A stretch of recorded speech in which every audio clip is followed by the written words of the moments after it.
এ পথে যদি আপনি আসতে চান অবশ্যই নিজের শারীরিক কন্ডিশন সম্পর্কে জেনে নেবেন যে আপনি এ পথে হাঁটতে পারবেন কি না, আপনার সেই সক্ষমতা আছে কি না।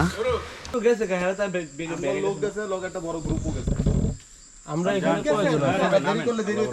চলো চলো 7 জন আছি আর বাকি আরে মহিলা চলে গেছে ভাই, আসো চলো জান ভাই সেই ফিল। অবশেষে আমরা ফিরে আসছি এখান থেকে ফিরে আসার পরে মনে হচ্ছে এভারেস্ট আমরা পারবো জয় করতে ইনশাল্লাহ।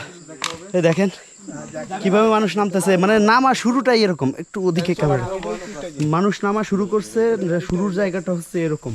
এটা কোনো রাস্তাই না, রাস্তা মূলত সামনে, এখান থেকে 50 মিটার যাওয়ার পরে রাস্তা শুরু হবে।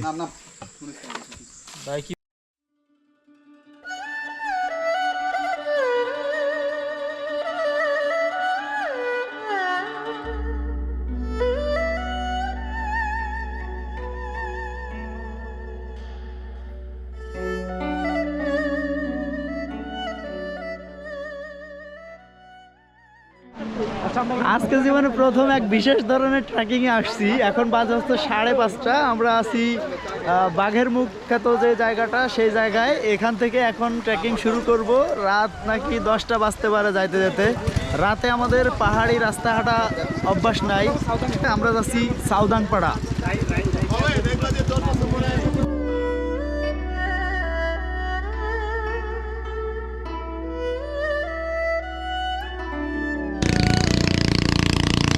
এই এরিয়াটাই হচ্ছে বাঘের মুখ নাম। ওইখানে যে 3-4টা পাথর এক জায়গায় আছে সেটা হচ্ছে বাঘের মুখ বলে। ওই বাঘের মুখটা এখন আর পানির নিচে তলিয়ে গেছে, এটা দেখা যায় না। আমি গত 2023 সালে আসছিলাম, তখন ওইখানে পুরোপুরিভাবে শুকনো ছিল, পাথরগুলো দেখা যেত, যেটাকে অরিজিনালি বাঘের মুখ বলে। সন্ধ্যা হয়ে আসছে, 5:30 বাজে। আজকে একটু সকাল সকালই সন্ধ্যা নেমে গেছে, তারপরেও পাহাড়গুলো কিন্তু অনেক সুন্দর দেখাচ্ছে।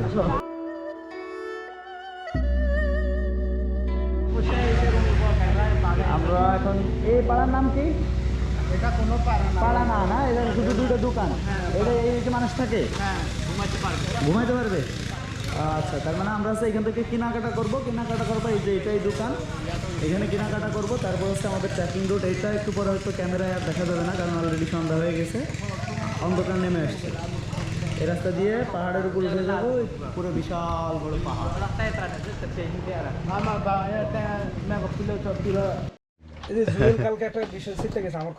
শুভ সকাল ফ্রম হেডম্যান পাড়া। আমরা রাতে হেডম্যান পাড়াতে ছিলাম। এখানে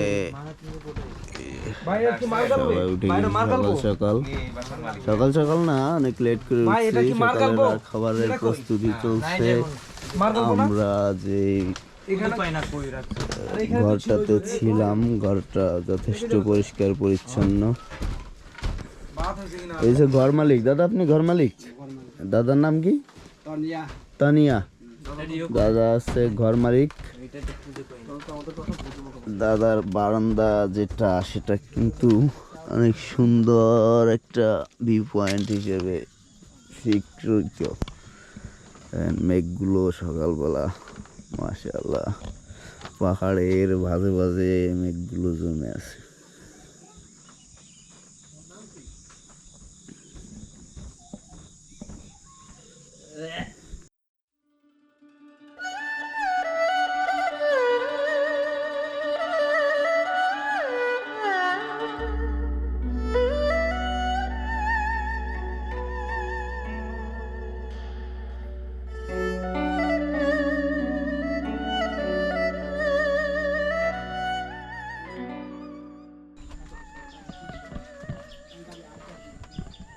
চলে আসছে, ভিজে যাবো সবাই।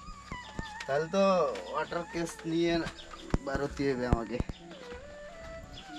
আমরা ছিলাম হচ্ছে হেডম্যান পাড়ার এই বাড়িটাই আমরা ছিলাম। এখন বের হয়ে যাচ্ছি হচ্ছে রায়ন্দক ঝর্ণায় যাচ্ছি। আর পাড়ার পরিবেশটা কিন্তু মোটামুটি ভালো, বেশ কয়েকটা ঘর আছে এই জায়গায়।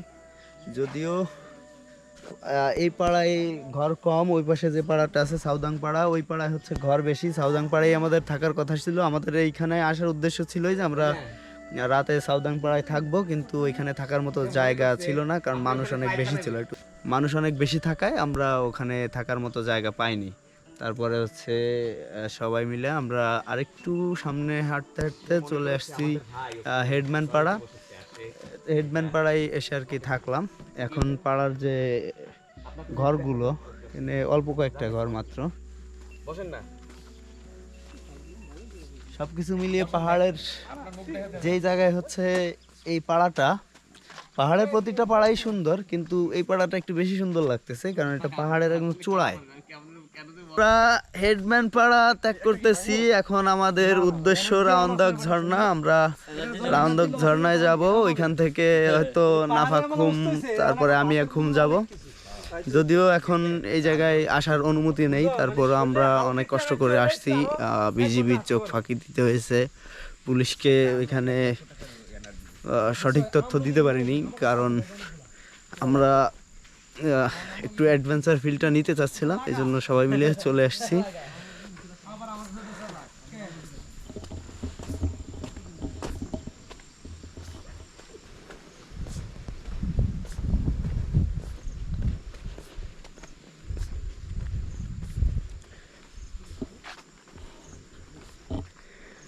দূরের ওই মেঘগুলো ঝিলমিল ঝিলমিল করতেছে, পাহাড়ের উপরে জমাট বেঁধে আছে। আমাদের মং, ছোট মং আর বড় মং, দুইজন মং মানে হচ্ছে ভাই ওদের ভাষায়। তো আমাদের দুই মং সামনে দাঁড়িয়ে আছে। আমরা এখন পাড়ার যে সীমানা, সেই সীমানা অতিক্রম করব। প্রত্যেকটা পাড়ার সীমানায় কিন্তু এরকম একটা বাঁশের বাদ্দা থাকে ভাই। প্রত্যেকটা পাড়ার একটা সীমানা। ঝুম চাষ করে তো গরু ছাগল ঢুকতে পারে, এখানে বেড়া দিয়ে রাখছে। বেড়াটা দিয়েছে মূলত ওই পাশে ঝুম চাষ করে যেন গরু ছাগল না ঢুকতে পারে, এই জন্য। আমাদের 3 নম্বর আমাদের আজকের রাইড, যার ঝুম করে আমরা ছিলাম রাতে।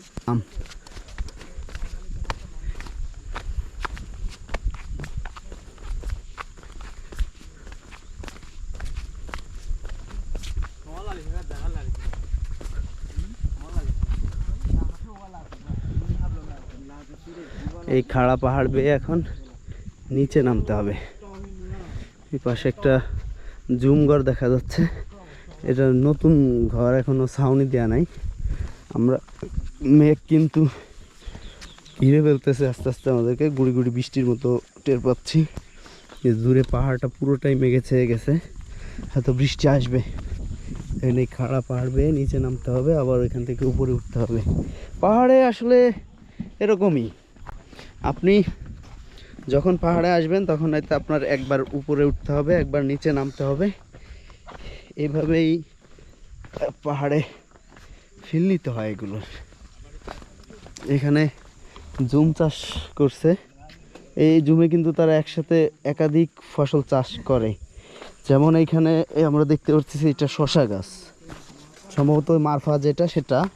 এই যে হচ্ছে তিল গাছ, তিল, হ্যাঁ তিল গাছ না, তিল গাছ, আমি তো নাম ভুলে গেছি। এই ঝিরিতেও বৃষ্টি হলে হয়তো পানির সন্ধান পাওয়া যেত নাকি দাদা? এই নেমে আসছি, দেখেন খাড়া পাহাড় ভেবে যে ওনারা নামতেছে। এটা হচ্ছে সংগং যাওয়ার রাস্তা, আর নাফাকুম, আর এটা হচ্ছে ব্রেন্ডকের যাওয়ার রাস্তা। আমরা এখন এই রাস্তা দিয়ে যাব রন্দক। এই যে অন্ধকার দেখা যায়, এই রাস্তা দিয়ে নিচের দিকে নেমে যেতে হবে। এরপরে এখান থেকে আবার এই রাস্তা দিয়ে উঠে এসে এই জুমের এই যে রাস্তা, এই রাস্তা দিয়ে হচ্ছে আমরা আমিয়াখুমের দিকে যাব। এখন শুরু করা যাক।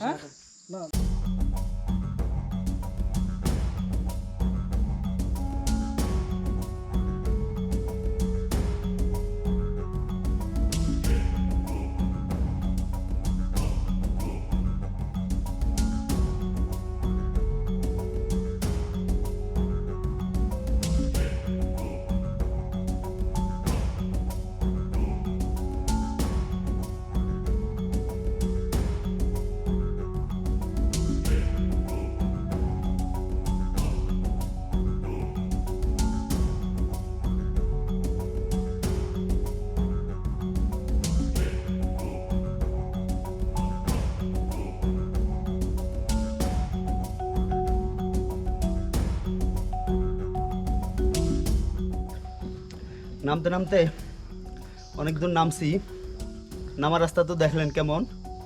এখন যত নিচের দিকে নামতেছি তত অন্ধকার হয়ে যাচ্ছে, ক্যামেরাতে দেখলে বোঝা যাচ্ছে যে আমরা এখন অন্ধকারের ভিতরে আছি। মানে লেট করা যাবে না।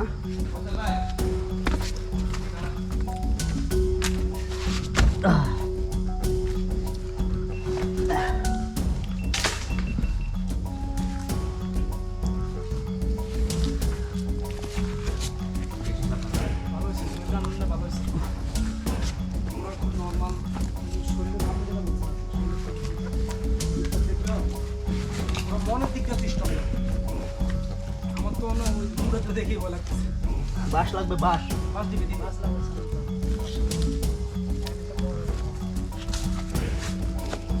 বাড়ি আসতে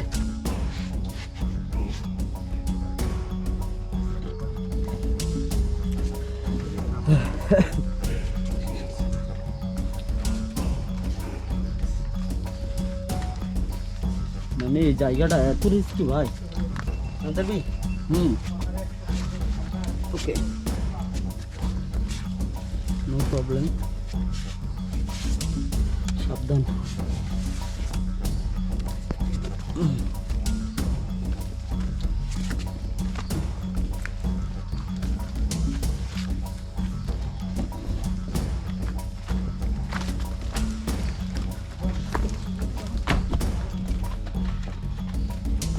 উফ, হ্যাঁ ভাই, যে রাস্তা,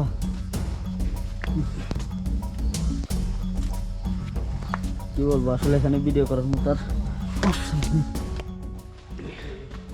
এতক্ষণ যে রাস্তা যাচ্ছে সেটা খুবই মারাত্মক। কেমন দেখলেন আমরা, খুবই কষ্ট হচ্ছে। আরও নিচে নাকি পয়সা দিয়ে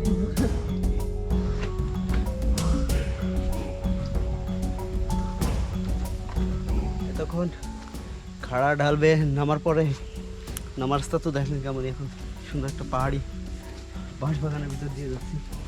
সূর্যের আলো এখানে খুব কম প্রবেশ করতে পারে, বাঁশ ঝাড়ের উপর দিয়ে আকাশ দেখা কম যায়। অন্ধকারাচ্ছন্ন জায়গা।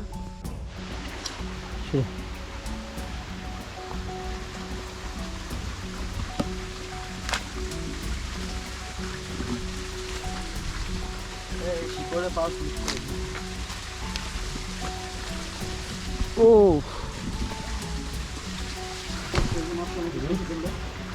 যেখানে যত বেশি রিস্ক সেই জায়গাটা তত বেশি সুন্দর। যাইতে হবে আল্লাহর নাম নিয়ে, যাই দেখি।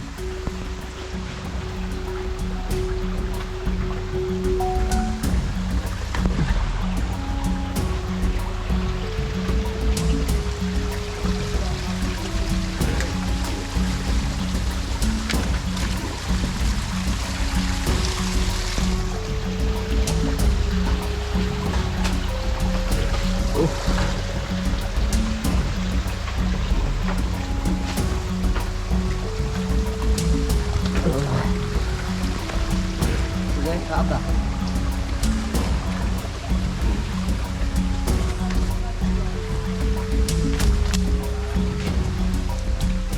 আমরা বাঁশঝাড়ের ভিতর দিয়ে খাড়া পাহাড় বেয়ে নামছি। নামার পরে অবশেষে যে ঝিরিপথে আসছি, এই ঝিরিটাই হচ্ছে আমাদের সেই কাঙ্ক্ষিত ঝর্ণার থেকে পড়া পানি। সেটাই ঝিরি এই রাস্তা দিয়েই গেছে। আমরা এখন এদিকে যাব সেই রোয়ান্দক ঝর্ণায়। এইখানে যদি আপনি আসতে চান তাহলে অবশ্যই আপনার বড় বড় কিছু পাহাড়, ঝুঁকিপূর্ণ কিছু পাহাড় সামিট করার মতো এক্সপিরিয়েন্স নিয়ে আসতে হবে। কারণ এই জায়গাটা যতটা সহজ ভিডিওতে দেখা যায়, জায়গাটা কিন্তু আসলে ততটা সহজ না। ভিডিওতে সবসময় আমরা সব কিছু সহজ দেখতে পাই, কিন্তু নামার রাস্তা আসলে এত সহজ ছিল না। আমরা সবাই খুব চিন্তায় আছি যে ওঠার সময় এই রাস্তা দিয়ে কীভাবে উঠব। আরও যদি বৃষ্টি হয় ওইখান থেকে মানে পাহাড়ি স্রোত নামার রাস্তা দিয়েই মূলত আমরা নামছি, ওইখানে সমস্যায় পড়বো সবাই। যাই হোক, আল্লাহ ভরসা, দেখা যাক। পানি এখানে এই যে হচ্ছে রন্দক ঝর্ণা থেকে পড়া পানি ঝিরি, এই ঝিরিয়া দিক দিয়ে কই গেছে দাদা? তো আমরা যেই ঝর্ণায় যাচ্ছি সেটার নাম হচ্ছে রন্দক, আর এই রন্দক ঝর্ণাই হচ্ছে নাফাকুম জলপ্রপাতের জলের মূল উৎস। তো এখন হাঁটা শুরু করি, এই ঝিরিপথ দিয়েই আমাদের সেই রন্দক ঝর্ণায় যেতে হবে।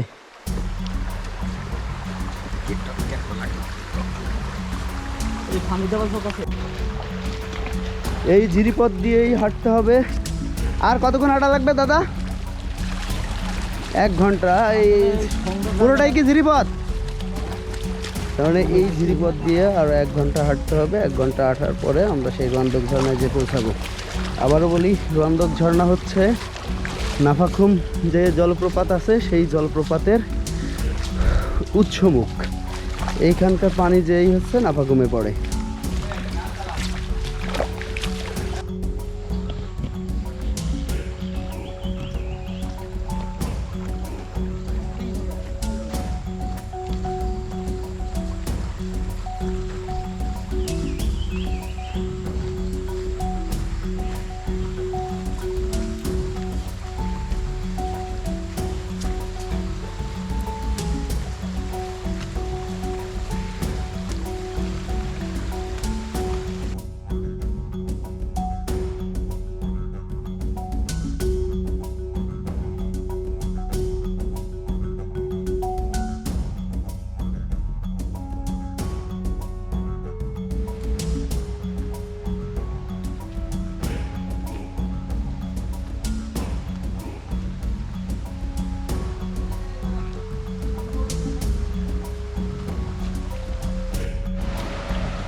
আবার এই ঝিরি বেয়ে বেয়ে উপরের দিকে উঠতে হবে।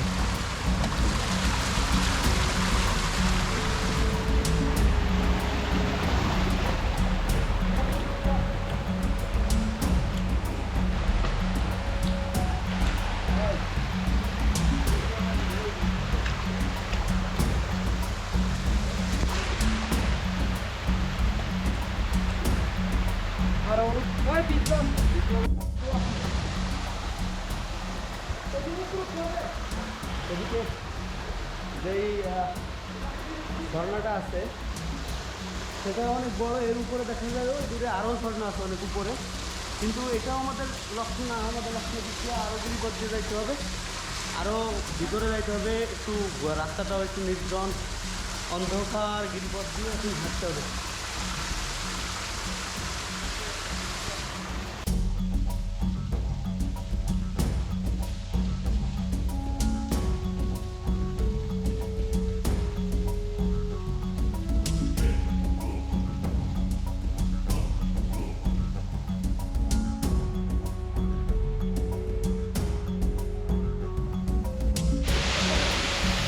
উপর দিকে উঠতেছি আর এরকম ফলস বাড়তেছে সামনে। এই ফলসগুলো অনেক সুন্দর। এখান থেকে যেহেতু পানি পড়ে, এর প্রত্যেকটা স্টেপ অনেক সুন্দর। উপরে আরও ঝর্ণা আছে দেখা যায়, ফলস।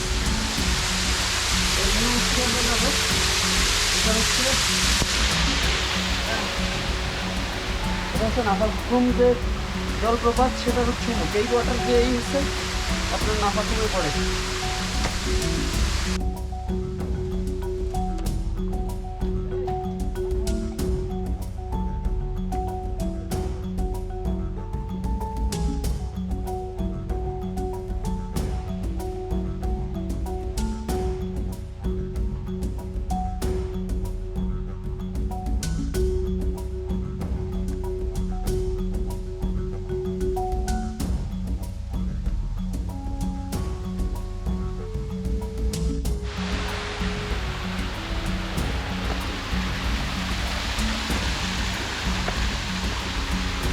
ওদিকে দেখ না,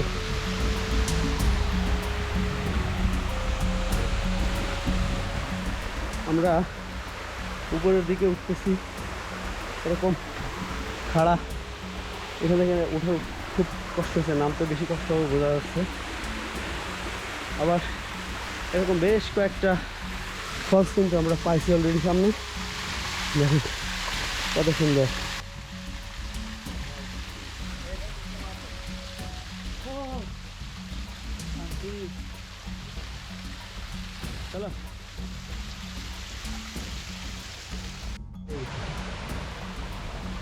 ভাই আমাদের ধর্মে বারবার বলা আছে হতাশ হওয়া যাবে না। আল্লাহ যারা যতটুকু দেয় তার জন্য ততটুকুই বরাদ্দ ছিল, এটা ভাবতে হবে। তা আমরা এতক্ষণ দেখলেন অনেক রিস্কি জায়গায়, আমরা ক্যামেরা অন করতেও পারিনি। ইভেন এমন যে জায়গায় বসে আছি এটা পিছেও রিস্ক,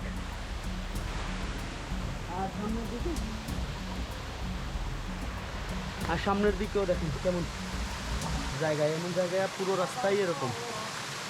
এই রাস্তা বেয়ে উঠে আসছি আল্লাহর সৌন্দর্য দেখার জন্য। আল্লাহ পাহাড় পর্বত ঝর্ণা আমাদের জন্য অনেক সুন্দর করে বানাইছে, সেটা দেখার জন্য আর তার প্রশংসা করার জন্য। তো আজকে একটু পানি কম, তারপরেও হতাশ হওয়ার মতো কিছু নাই। আলহামদুলিল্লাহ ততটুকু আল্লাহ আমাদের ভাগ্যে রাখছিল, আমরা ততটুকুই দেখতে পাচ্ছি। সেই ঝর্ণার পানিটা খুবই সামান্য পানি, তারপরেও আমরা ভাবতেছি যে আল্লাহ এতটুকুই আমাদের কপালে রাখছিল।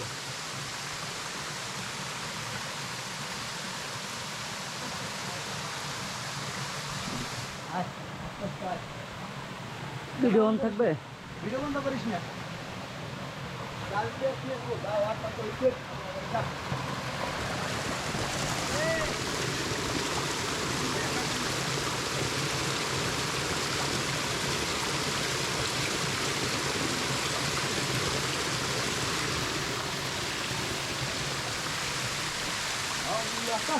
কাছে জানতে চাই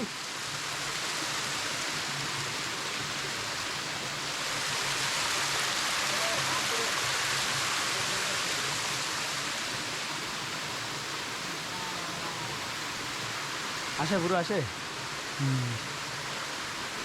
लेंस का मूसा जाल का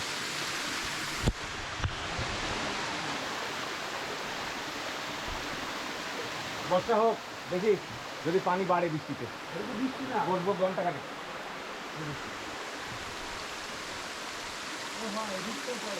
বৃষ্টি তো ভাই, বৃষ্টি হোক দেখি পানি বাড়ে কিনা। 1 ঘন্টা 2 ঘন্টা বসবো, পানি বাড়লে দেখে তারপরে যাবো।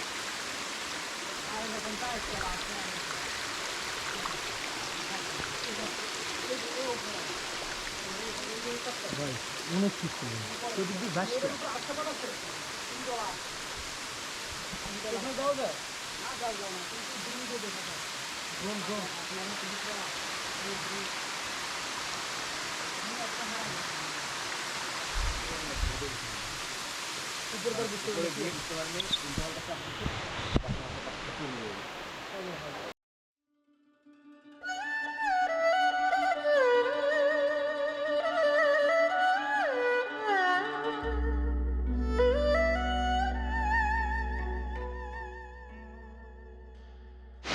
আমরা আছি ঝর্ণায়, অপেক্ষায় ছিলাম যে বৃষ্টি হচ্ছে হয়তো আরেকটু পানি পাবো, কিন্তু সেরকম পানির কোনো দেখা পেলাম না এই জায়গায়। যে তো যাই হোক, এখানে যে জলপ্রপাত আছে এতটুকুতেই এখন আমরা স্বস্তি পাচ্ছি, কারণ হতাশ হওয়ার কিছু নাই।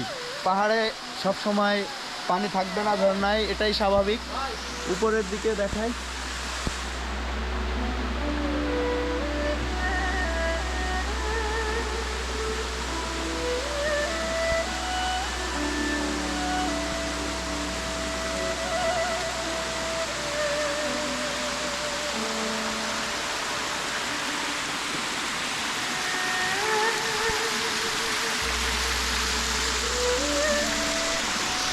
তো বেশ কিছুক্ষণ এখানে থাকলাম, প্রায় 1 ঘন্টার বেশি হয়েছে। আমরা অপেক্ষায় ছিলাম যে বৃষ্টি হচ্ছে যেহেতু হয়তো পানির পরিমাণ বাড়বে, কিন্তু সেরকম কোনো সম্ভাবনা দেখতেছি না যে পানি বাড়বে। আমরা এখন ফিরে যাব, ফিরে যাওয়ার রাস্তাটাও অনেক কঠিন। আসলে ভিডিওতে সব সময় দেখানো পসিবল হয় না, ভিডিও দেখে যারা আসে তারা হচ্ছে বিপদেই বেশি পড়ে। আমিও জানতাম না যে এতটা বেশি ঝুঁকিপূর্ণ। আমি চলে আসছি, আসার পথে আমি বুঝতে পারছি যে আসলে এই রাস্তায় আমার আসা উচিত হয় নাই। তারপরেও আল্লাহ ভরসা, আল্লাহ নামিয়ে চলে আসছি। তো এখানে আমরা আর থাকবো না, এখন নেমে যাব। চলুন যাওয়া যাক।